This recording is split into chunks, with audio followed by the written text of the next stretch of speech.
Salam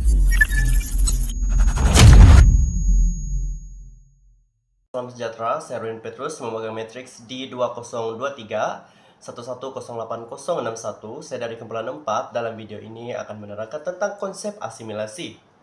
Adakah Anda tahu maksud asimilasi? Baiklah, saya akan terangkan sedikit berkaitan dengan asimilasi. Menurut J. Milton Yinge, asimilasi ialah proses mengurangkan sempadan, yaitu sempadan antara etnik yang berbeza.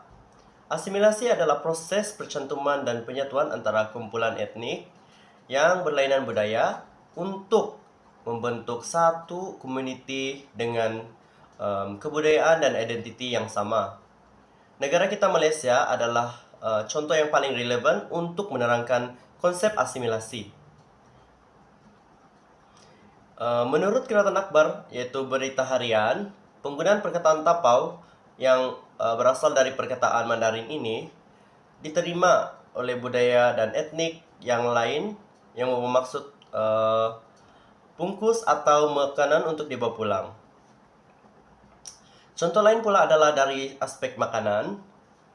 Seperti mana yang kita tahu, nasi lemak merupakan sajian Malaysia yang sangat populer dalam kalangan masyarakat Malaysia, dan nasi lemak juga merupakan makanan tradisional kaum Melayu. Namun begitu, nasi lemak kini boleh didapati di kedai makanan tidak kira masyarakat Melayu, Cina, India, dan hampir kebanyakan etnik mampu menjual nasi lemak. Bukan saja menjual, malah mampu menyediakan nasi lemak. Terdapat 4 tahap asimilasi yang lain selain asimilasi, yaitu tahap yang pertama adalah asimilasi budaya, yaitu akulturasi. Asimilasi budaya ini merujuk kepada adaptasi budaya, yaitu budaya kumpulan etnik lain seperti bahasa, agama, pemakanan, dan cara pakaian. Umumnya, keadaan ini berlaku disebabkan oleh kumpulan minoriti mahu berkongsi, yaitu mahu berkongsi tingkah laku, nilai perlindungan seperti mana yang didapati oleh kaum majoriti. Seterusnya, amalgamasi. Amalgamasi boleh digelar sebagai asimilasi biologi, dan ia adalah tahap tertinggi dalam proses asimilasi. Ini karena perkawinan campur berlaku pada tahap yang kerap, sehingga terjadinya campuran biologi dalam kalangan kumpulan pelbagai etnik di Malaysia. Seterusnya adalah akomodasi. Akomodasi ini merujuk kepada proses, yaitu proses menyadari norma dan nilai antara satu sama lain, namun tetap mempertahankan budaya hidup masing-masing. Konsep ini diwakili oleh formula E tambah B tambah C, yaitu sama dengan E tambah B tambah C. Di sini, E, B, dan C itu merujuk kepada budaya. Pada peringkat pemerintahan pusat, setiap kumpulan etnik mempunyai wakil dalam bidang ekonomi dan pendidikan, dan mereka saling bergantung. Oleh itu, konsep ini begitu meluas diamalkan di Malaysia kerana setiap kumpulan etnik bebas mengamalkan budaya mereka dalam keadaan yang harmoni. Selain itu, segregasi pula boleh ditakrifkan sebagai pemisah, yaitu pemisah antara sesuatu kelompok etnik dengan etnik yang lain. Segregasi boleh berlaku dalam beberapa keadaan, seperti kawasan, yaitu kawasan tempat tinggal, sistem persekolahan, pengangkutan, dan kemudahan awam. Segregasi pula dia wujud sama ada didasari oleh undang-undang atau sebaliknya, seperti dasar apartheid di Afrika Selatan yang dilaksanakan antara tahun 1948 hingga 1994. Salam sejahtera, saya ucapkan. Saya Clarita Mary Anakajan dari kumpulan 4, memegang nombor matriks di 02311080040, ingin membentangkan tentang poster digital yang telah kami hasilkan, iaitu bertajuk Asimilasi Budaya di Malaysia. Jadi pada bahagian poster ini, saya akan membentangkan tentang faktor-faktor yang mendorong kepada asimilasi budaya di Malaysia. Jadi faktor pendorong yang pertama adalah sikap toleransi. Sikap toleransi antara kelompok-kelompok manusia yang memiliki budaya yang berbeza akan menyebabkan asimilasi budaya berlaku. Dan yang kedua adalah sikap terbuka. Sikap terbuka yang dimiliki oleh golongan berkuasa dalam masyarakat serta kesanggupan golongan etnik yang lain dalam menerima etnik yang berbeza. Contohnya seperti golongan Bobanyonya di Melaka dan Pulau Pinang yang sanggup mengorbankan bahasa nenek moyang mereka demi mengikut acuan dan budaya di Malaysia. Maka golongan minoriti teradun dalam budaya Melayu mengikut perbezaan. Faktor yang ketiga adalah kepentingan ekonomi. Pengaruh ekonomi yang mempunyai tujuan yang sama seperti mengawal keuntungan akan dapat mempromosikan integrasi antara kelompok yang lain. Dan yang terakhir adalah perkahwinan campur. Perkahwinan campur antara dua kelompok etnik yang berbeza akan menghasilkan keluarga campuran. Anak-anak mereka akan membesar dalam pemahaman dan pengetahuan yang berbeza daripada berbagai aspek budaya daripada kedua ibu bapa mereka. Jadi, hal ini akan meningkatkan toleransi anak-anak terhadap agama yang lain. Jadi, keempat-empat isi tersebut merupakan faktor pendorong asimilasi budaya di Malaysia. Namun begitu, saya ingin menambah serba sedikit tentang kesan positif dan kesan negatif yang dapat kita lihat daripada asimilasi budaya ini. Jadi, jika kita lihat daripada kesan positif, yang pertamanya adalah kemajuan ekonomi. Jadi, pertukaran budaya ini akan dapat meningkatkan ekonomi negara.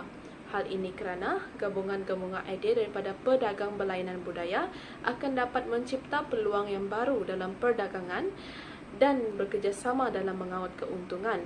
Dan yang kedua adalah meluaskan ilmu pengetahuan. Jadi, pertukaran budaya ini akan membuka akses kepada pengetahuan dan juga sistem pendidikan yang berbeza. Maka dengan itu, pendidikan dapat ditingkatkan dan pengetahuan juga akan terjadi secara menyeluruh. Dan jika kita lihat daripada aspek negatif pula, aspek negatif yang pertama adalah kehilangan identiti budaya. Apabila budaya satu kelompok diintegrasikan dalam budaya majoriti secara berlebihan, maka keunikan budaya tersebut akan menjadi pupus. Dan kesan negatif yang terakhir adalah diskriminasi budaya. Budaya yang berbeza dengan norma budaya majoriti ini akan mendapat kritikan dan juga dipandang rendah. Maka, diskriminasi berlaku terhadap kelompok yang mempertahankan budaya mereka.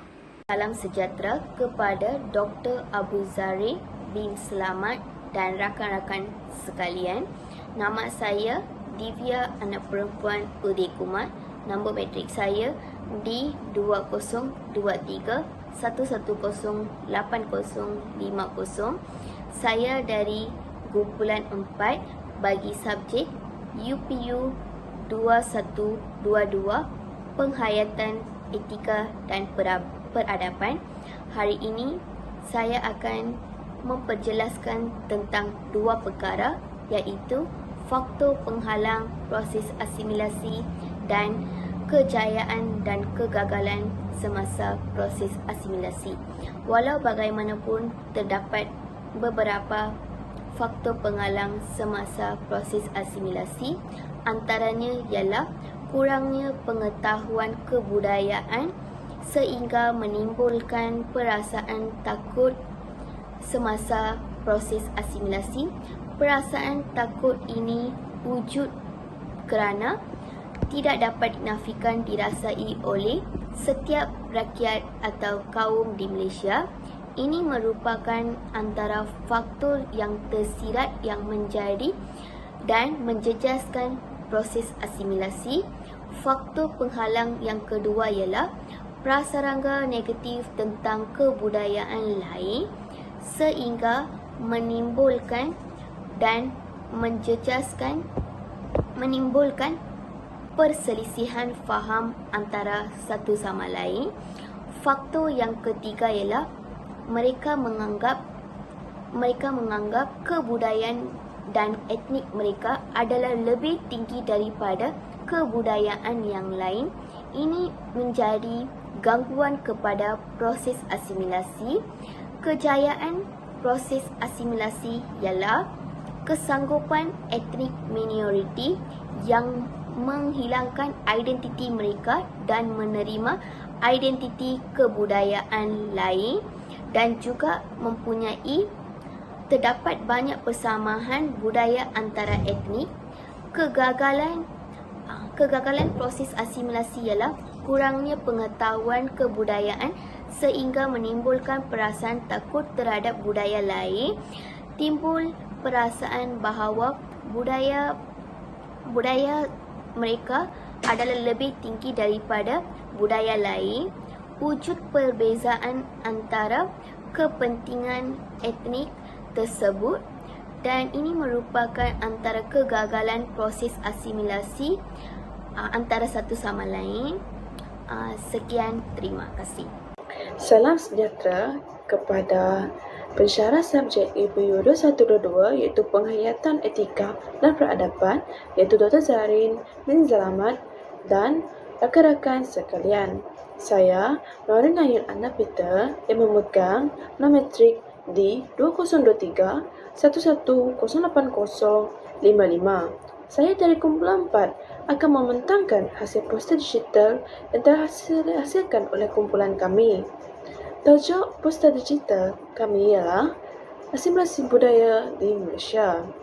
Pada bahagian saya akan menerangkan jenis asimilasi dan langkah-langkah yang terlibat dalam proses asimilasi. Kumpulan kami telah memperoleh 2 jenis asimilasi. Salah satu daripadanya adalah asimilasi budaya. Asimilasi budaya adalah proses mengadopsi nilai, kepercayaan, dogma, ideologi bahasa dan sistem simbol dari sesuatu kelompok, etnik atau beragam kelompok bagi terbentuknya sebuah kandungan nilai, kepercayaan, dogma, ideologi bahasa, sistem simbol dari kelompok etnik baru. Seterusnya, asimilasi perkahwinan.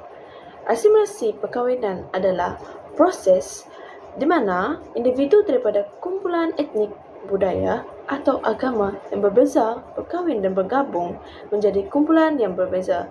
Ini boleh berlaku apabila pasangan berkahwin dengan satu atau kedua budaya, agama atau tradisi pasangan mereka.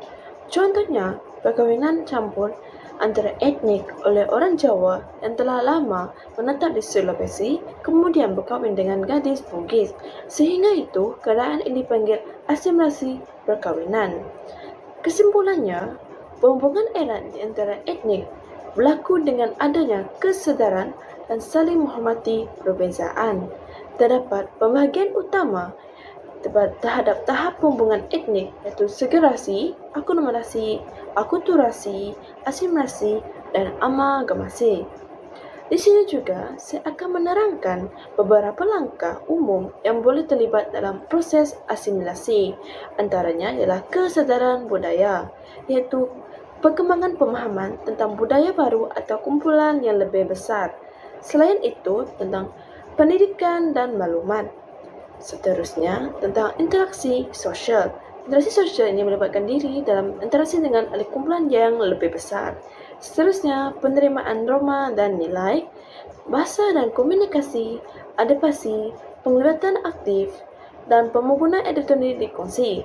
Kesimpulannya, proses asimilasi adalah dinamik dan boleh mengambil masa. Ini adalah pengalaman pribadi dan kumpulan yang kompleks dan langkah-langkah yang mungkin berbeza dan bergantung pada situasi dan individu yang terlibat.